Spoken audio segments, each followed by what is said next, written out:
Humanities science अर्थात मानविकी विज्ञान या मानवता का विज्ञान में आप सभी का स्वागत है। हम लोग झारखंड का अध्ययन कर रहे हैं, जिसमें जेएसएससी एवं जेपीएससी के होने वाली सभी परीक्षाओं के लिए महत्वपूर्ण है। हम लोग जो है वो ऑब्जेक्टिव क्वेश्चंस डिस्कस कर रहे हैं, वस्तुनिष्ठ प्रश्न। तो आज जो है वो हम लोग संप्रति झारखंड को डिस्कस करने वाले हैं। ठीक है, तो संप्रति झारखंड में जो रिलेटेड क्वेश्चंस है उसको हम लोग देखते हैं। तो चलिए स्टार्ट करते हैं। झारखंड की कितनी प्रतिशत जनसंख्या गरीबी रेखा के नीचे निवास करती है? तो 36.96% जनसंख्या जो है 36.96%, लगभग 37% है ना। 36.96% जनसंख्या गरीबी रेखा के नीचे निवास करती है। गरीबी रेखा के नीचे मतलब बीपीएल है ना, बिलो द पॉवर्टी लाइन। आपको जान करके आश्चर्य होगा कि पूरे विश्व में अगर सबसे ज़्यादा गरीब कहीं निवास करता है तो वो भारत में है। भारत और चाइना ये दो देश हैं जो विश्व के 50% से अधिक गरीब यहाँ पे निवास करते हैं। ये दो देश में, भारत और चाइना में, विश्व के 50% से अधिक गरीब जो है वो निवास करते हैं। झारखंड में राष्ट्रीय ग्रामीण आजीविका कार्यक्रम का संचालन कितने जिलों में किया जा रहा है? प्रश्न है, झारखंड में राष्ट्रीय ग्रामीण आजीविका कार्यक्रम का संचालन कितने जिले में किया जा रहा है? तो 18 जिले में किया जा रहा है ना। तो 18 जिले में। राष्ट्रीय ग्रामीण आजीविका कार्यक्रम में किस अंतर्राष्ट्रीय संस्था का सहयोग है? तो विश्व बैंक का सहयोग है। विश्व बैंक एक अंतर्राष्ट्रीय संस्था है जो कि राष्ट्रीय ग्रामीण आजीविका कार्यक्रम में सहयोग कर रहा है।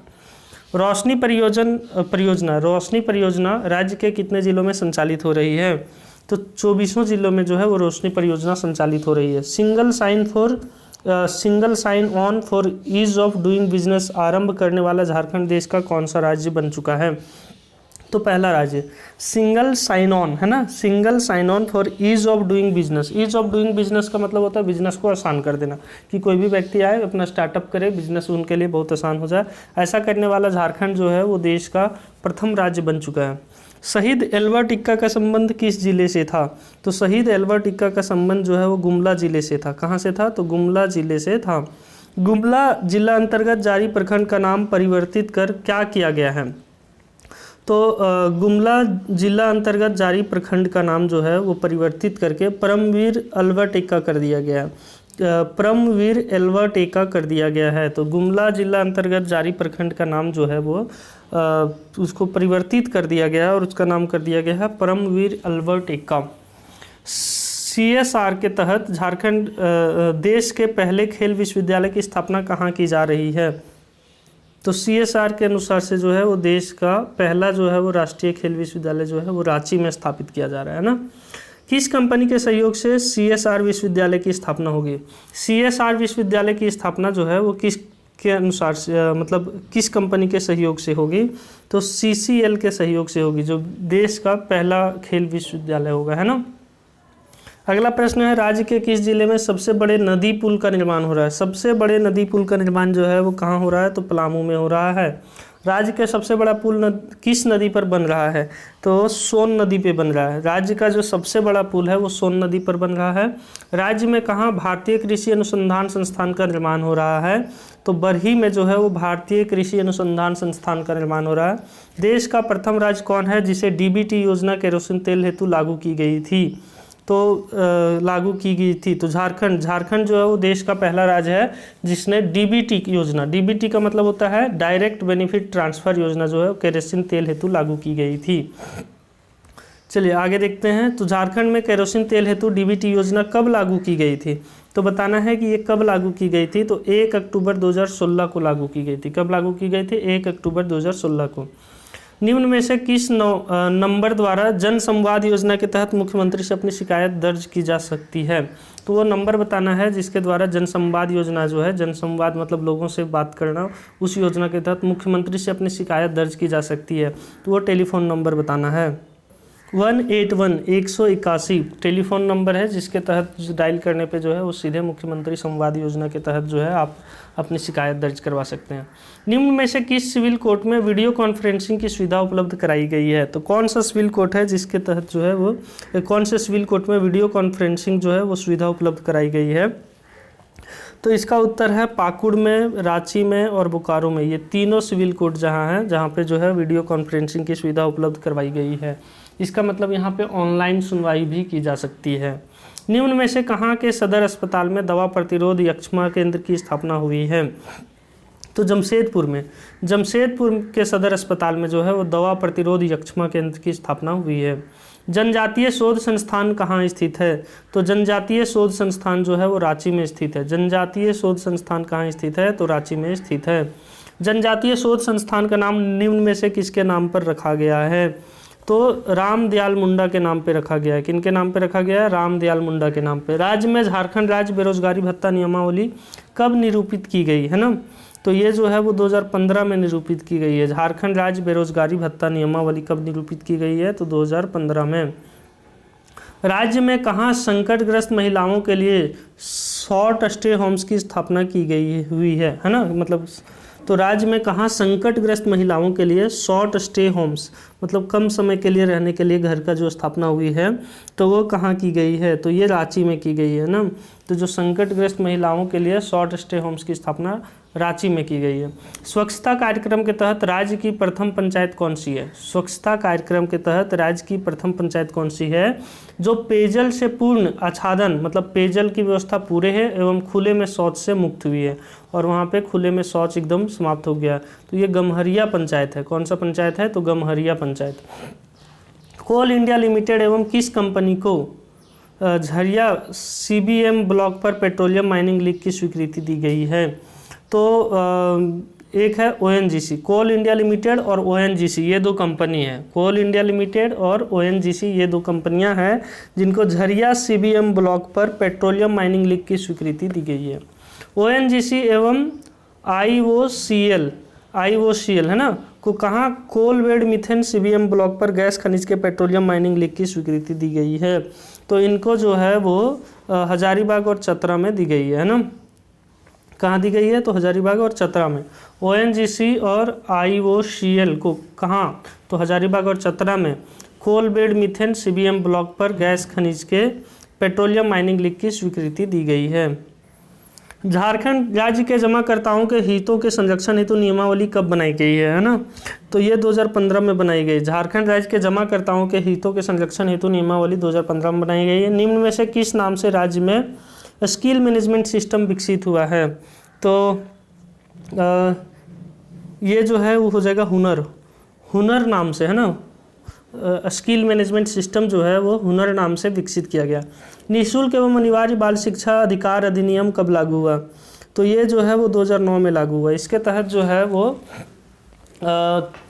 6 वर्ष से 14 वर्ष के बच्चे को निःशुल्क शिक्षा जो है वो सरकार के द्वारा दिया जाएगा, और अब ये मौलिक अधिकार बन चुका है। तो 2009 में निःशुल्क एवं अनिवार्य बाल शिक्षा अधिकार अधिनियम 2009 के तहत राज्य में कितने प्रतिशत सीटें आरक्षित की जाती हैं?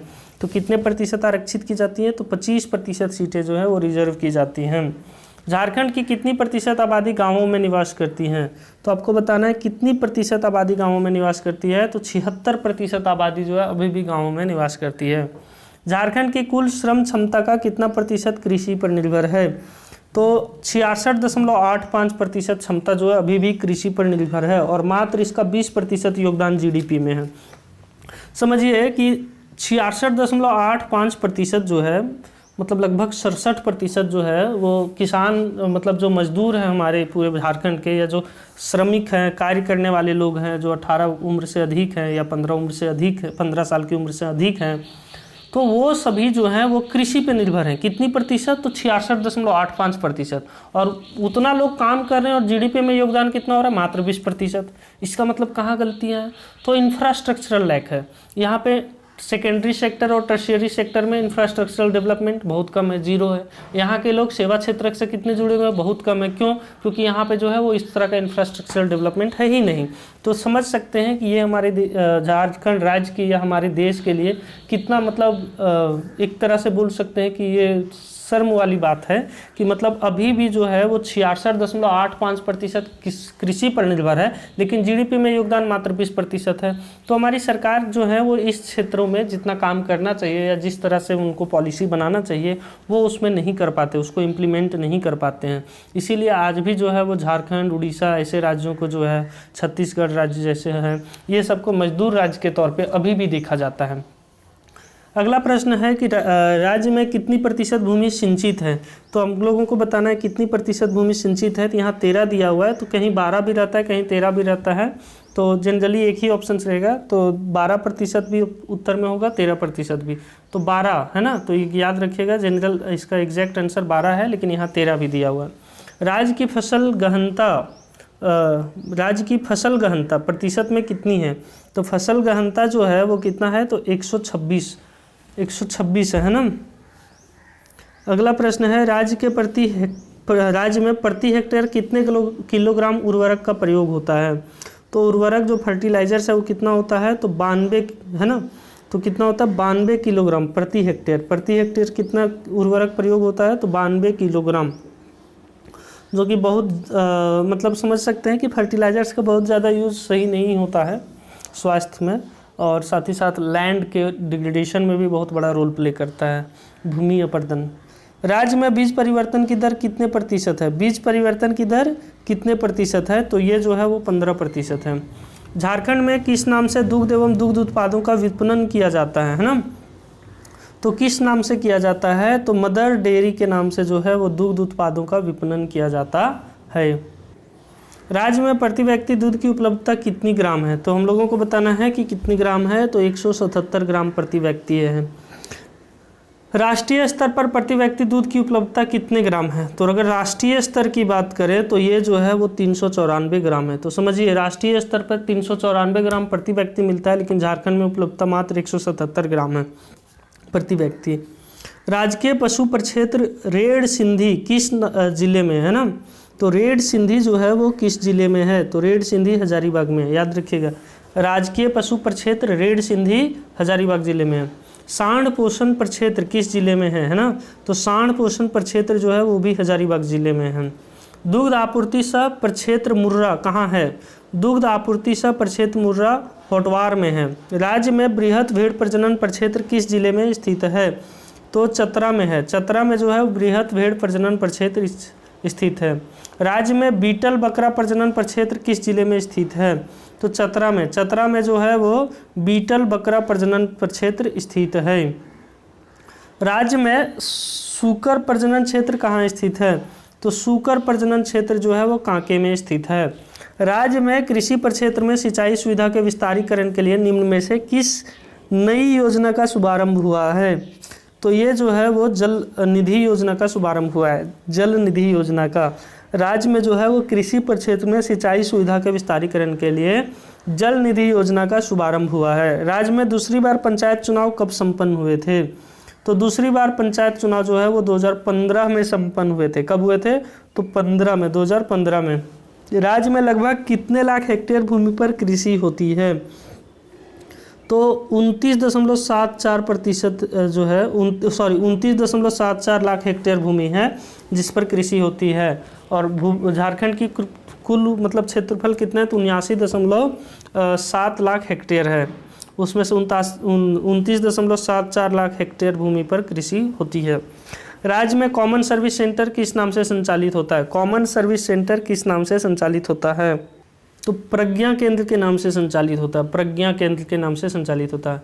किस राज्य के सहयोग से राज्य में ह्यूमन रिसोर्स मैनेजमेंट सिस्टम का संचालन हो रहा है। तो किस राज्य के सहयोग से राज्य में ह्यूमन रिसोर्स मैनेजमेंट सिस्टम का संचालन हो रहा है, तो ये जो है वो हिमाचल प्रदेश के सहयोग से हो रहा है। झारखंड में आधार आधारित हाजिरी प्रणाली कब से लागू की गई है ना। तो 1 जनवरी 2014 से जो है वो आधार आधारित हाजिरी प्रणाली शुरू की गई है। पहले क्या होता था कि जो मान लीजिए शिक्षक हैं, कर्मचारी हैं, या कहीं भी जो सरकारी पोस्ट पे काम कर रहे हैं, वो क्या करते थे कि ऑफिस जाते ही नहीं थे, या उनका कोई फिक्स टाइमिंग नहीं होता था। सप्ताह में 1-2 दिन गए, या दिन में गए, कभी 2 बजे गए, 3 बजे आ गए, ऐसे करके होता था। तो वो चीज़ इनका कम से कम अटेंडेंस पूरा हो, तो उसके लिए जो है वो आधार आधारित हाजिरी प्रणाली किया गया। मतलब बायोमेट्रिक सिस्टम से इनका अटेंडेंस बनेगा। तो मान लीजिए अगर 9 बजे ऑफिस खुल रहा है तो 9 बजे जाएंगे, वो अपना फिंगरप्रिंट डालेंगे तभी उनका बनेगा। फिर मान लीजिए 4 बजे निकलना है तो वो 4 बजे फिर से अपना फिंगरप्रिंट अपलोड करेंगे, अपडेट करेंगे, तब वहाँ से निकलेंगे। तो पहले इसका बहुत मिसयूज होता था। कई शिक्षक ऐसे होते थे जो मतलब जो है वो सप्ताह में 1 दिन गए, कभी महीना में 1 दिन गए, तो इस तरह का जो कांड होते जाता था, बहुत बड़ी बात नहीं होती थी। ऐसे संख्या बहुत ज़्यादा थी। ऐसे ही अगर हॉस्पिटल में बात करें तो डॉक्टरों का, नर्सों का, स्टाफों का, हर जगह पे किसी भी ऑफिस में चले जाएं आप, PWD ऑफिस में चले जाएं या कोई भी सरकारी दफ्तर में चले जाएं, चाहे वो वाहन से रिलेटेड हो, तो हर जगह पे लगभग यही चीज़ चलता था। तो उसको हटाने के लिए जो है वो बायोमेट्रिक सिस्टम लाया गया 1 जनवरी 2014 से। पूरे झारखंड में कॉल सेंटर किस नाम से संचालित हो रहा है? तो पूरे झारखंड में कॉल सेंटर जो है वो ई राहत के नाम से संचालित हो रहा है। ई राहत कॉल सेंटर का टेलीफोन नंबर क्या है? तो ई राहत का टेलीफोन नंबर जो है 1967 जो है वो ई राहत कॉल सेंटर का टेलीफोन नंबर है। राज्य में कहाँ Indian institute of information technology स्थापित किया जाएगा? तो Indian institute of information technology जो है वो रांची में स्थापित किया जाएगा। कहाँ किया जाएगा? तो रांची में। झारखंड में मध्याह्न भोजन के तहत प्राथमिक कक्षा के प्रति छात्र हेतु प्रतिदिन के लिए कितनी राशि निर्धारित की गई है? तो कितनी राशि निर्धारित की गई है? तो 3 रुपया 69 पैसा, 3 रुपया 69 पैसा जो है वो निर्धारित की गई है। राज्य में उच्चतर प्राथमिक कक्षा के प्रति छात्र के लिए प्रतिदिन के मध्याह्न भोजन के तहत कितनी राशि निर्धारित की गई है? तो इसमें जो है वो 5 रुपया 54 पैसा निर्धारित किया गया है मध्याह्न भोजन के लिए, है ना। तो ये उच्चतर प्राथमिक कक्षा के लिए। और निम्न अगर हम लोग बात करें कि मतलब जो प्राथमिक कक्षा के छात्रों के लिए तो 3 रुपया 69 पैसा, और उच्चतर प्राथमिक कक्षा के प्रति छात्र के लिए जो है मतलब हर छात्र के लिए 5 रुपया 54 पैसा। भारत सरकार द्वारा महिला समानता शिक्षा के लिए महिला सामंख्या कब से संचालित किया जा रहा है? तो 1989 से संचालित किया जा रहा है। झारखंड में कला मंदिर कहाँ स्थित है? तो झारखंड में कला मंदिर जो है वो जमशेदपुर में स्थित है। कला मंदिर कहाँ स्थित है? तो जमशेदपुर में। कला मंदिर की स्थापना कब हुई थी? तो कला मंदिर की स्थापना जो है 1970 में हुई थी। 1970 में कला मंदिर की स्थापना हुई थी।